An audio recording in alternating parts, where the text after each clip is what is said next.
Hello everyone, welcome back to the channel and a new video on the Triumph Daytona. In the last video I took the rear end of the spike apart, all the suspension and linkages. Cleaned it all up, ready for reassembly, but today I'm just going to put all the new bearings in the swing arm and linkages. So let's get straight into it. I should have all the bearings, seals and sleeves in this box from Sprint Manufacturing, so let's get on with the job.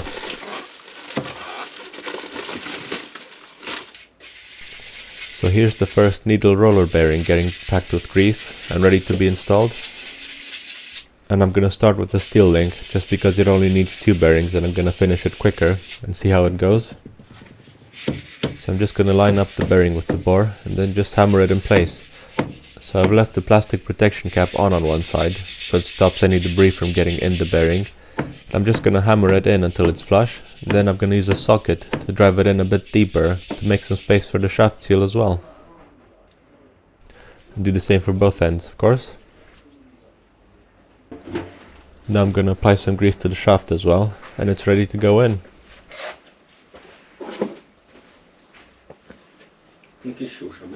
Yeah.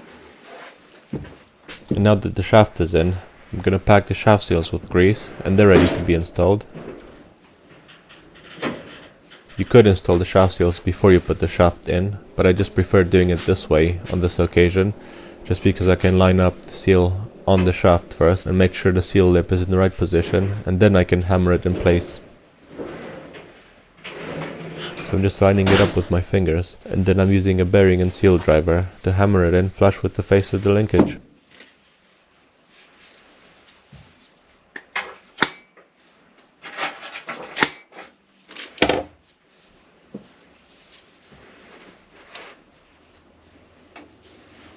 And do the same for the other side, and this bit is ready to go back on the bike.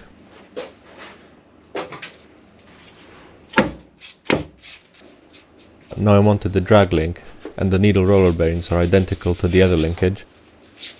So again I'm packing the bearing with fresh grease, then I'm just going to line it up with the bore and tap it in place so it's lined up, and then I'm going to use a slightly less barbaric approach and use a bearing puller and a socket to push the new bearings in. And that works just lovely, and it's a lot easier to get it in the right position because these bearings don't go against the stop. You just have to put it in the middle of the bore to have room for seals on either side. It's a bit harder to do that with a hammer. And here we go, one end is complete, and on the other end I'm just inserting the shaft now.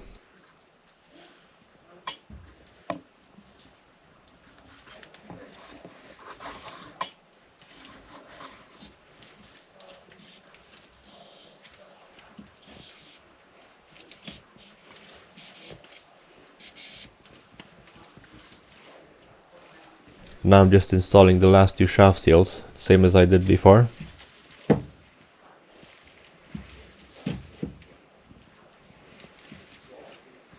And the drag link's all done. We can set that aside. And now I'm moving on to the swing arm itself, in which I thought the bearings aren't looking too bad. But you can see the difference between the new sleeve and the old one.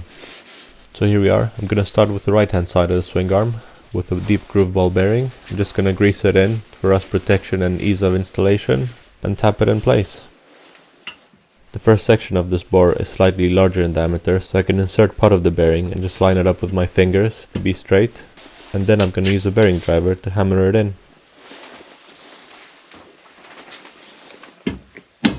And this feels quite tight, so I'm gonna heat the swing arm up a bit to make it easier. And you can see it goes in much easier now.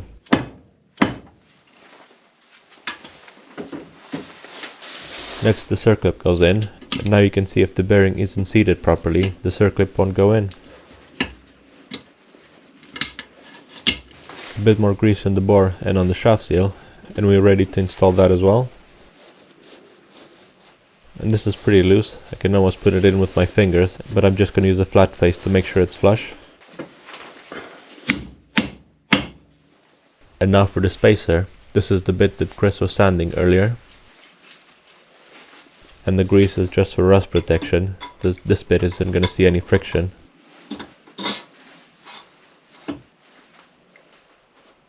And now for the shaft seal. This end of the swing arm has 2 of them, And I'm gonna put the first one in the bottom of the bore. That means it's going with the bottom of the seal, or the side with the spring facing upwards. So I'm just gonna push it in with my fingers at first, and then I'm gonna use an appropriately sized deep socket to hammer it in straight all the way to the bottom of the bore. And now I'm ready for the roller bearing, and again pack it well with grease. And then I'm just gonna use the bearing driver to hammer it in flush with the face of the swing arm.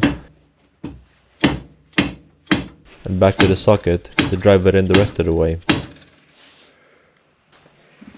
And now I'm greasing up the last shaft seal and installing it.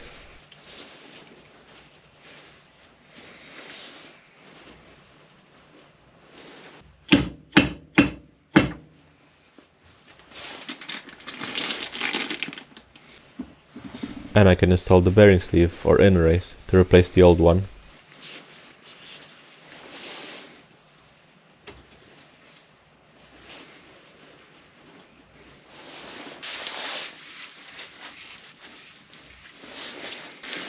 And the aluminium spacer on the other side, and the swing arm is ready to go back on the bike.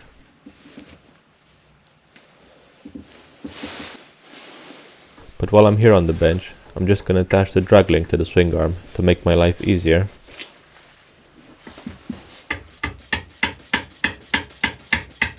So this new shaft was a lot easier to install than taking the old one out, as you've seen in the previous video.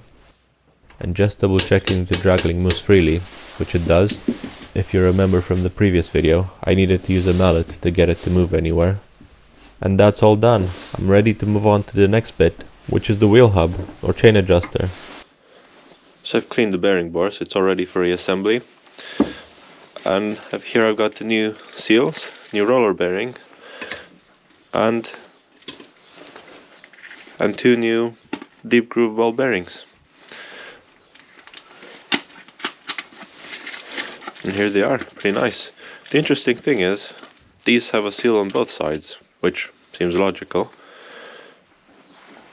The factory ones have a seal only on one side, which I suppose is probably some sort of cost saving, because if you put them against each other, both with the seal facing outwards, it might be good enough to keep them clean. So yeah, let's go ahead and put the new bearings in. So the same as on the swing arm, this hub has a shaft seal on either side of the roller bearing, and that's what I'm installing now, it's the bottom shaft seal.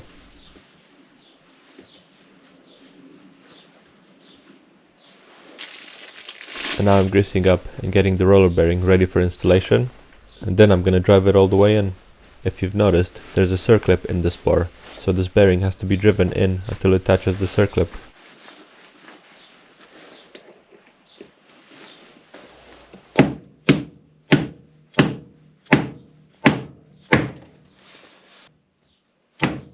Good, the bearing's all the way in. You can hear the slight change in tone once it's bottomed out against the circlip.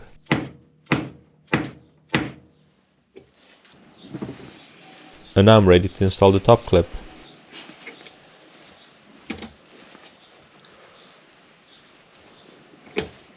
Oh no, I'm stuck. I've got my glove trapped in there.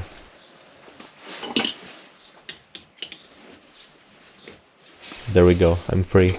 I'm just gonna use the screwdriver now to push it in until it clips into place. And now I can install the top shaft seal, which I've already pre-greased. And again, this goes in pretty easily, just by finger, but I'm gonna use a driver just to make sure it's flush with the top face. And now for the other side, which has a set of ball bearings. I'm just gonna drive the first one in all the way to the shoulder.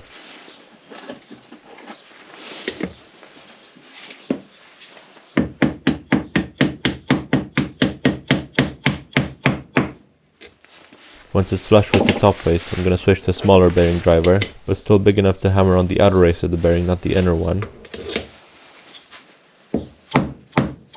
And you could hear the change in tone there, once it's all the way in. So I think there's an important point to make here before I drive in the second bearing. And that is, if you notice when I took the old bearings apart, it seemed to have like a plastic spacer between them. It's not actually a spacer. Because they're both open on one side, this is almost like a seal sitting in that shoulder there. And when they come together, You don't even notice it's there. They can still move. It allows them to move a bit. But that is probably intended there just to keep some dirt out. Although I'd be more worried about it in a race. But yeah, we don't need to put that in. That's actually going to cause us some trouble now if you try to install it. So the new bearings with seals on both sides, they just go on top of each other. So let's drive this in. So I'm just going to apply some grease to the bearing to help it slide in easier, and also for rust protection. And then I'm going to drive it in till it touches the other one.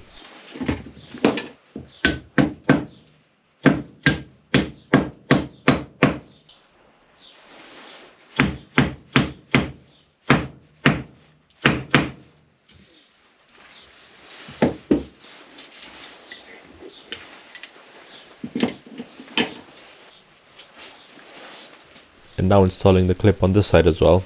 I'll be more careful this time.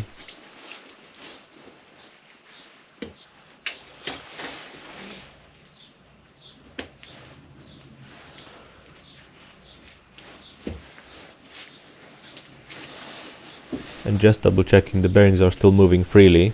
And this bit is done, ready to be installed. Now onto the last bit we're going to tackle in this video, and that's the chain sprocket carrier. Now all the bearing removal stuff was supposed to be in the previous video, which there's a link of in the description, but I missed this bit, so I'm just going to quickly take this apart and get ready to put the new bearings in. So first off is the shaft seal. Warm it up a bit because everything seems quite tight. This also contains the rubber dampers, or the cush drive, and I'm going to take that apart now.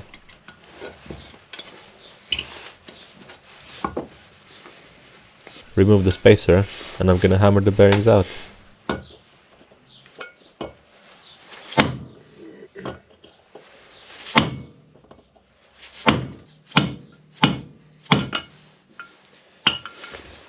Nearly there, just a bit more.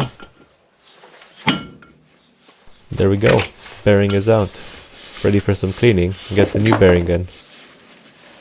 And there it is, all greased up and ready to go.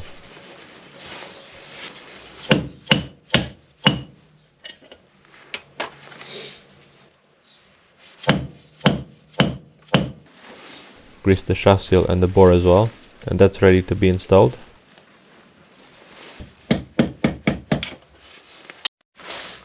And now for the spacer, and that's it with the bearings. I can flip it over now and put the spacer on the other side before I forget about it. And that spacer is quite important. That's what stops the rubber components being compressed too much when we tighten everything together. And now for the last component to go in. Those splines actually spin the shaft, which in turn spins the wheel. And we're good to go, ready to put everything back on the bike. And that's it, we've got as far as we wanted to go today. We've got all new bearings everywhere. And in the next video I'm going to put everything back together and have the bike back on its wheels. But until then, thanks for watching and see you next time.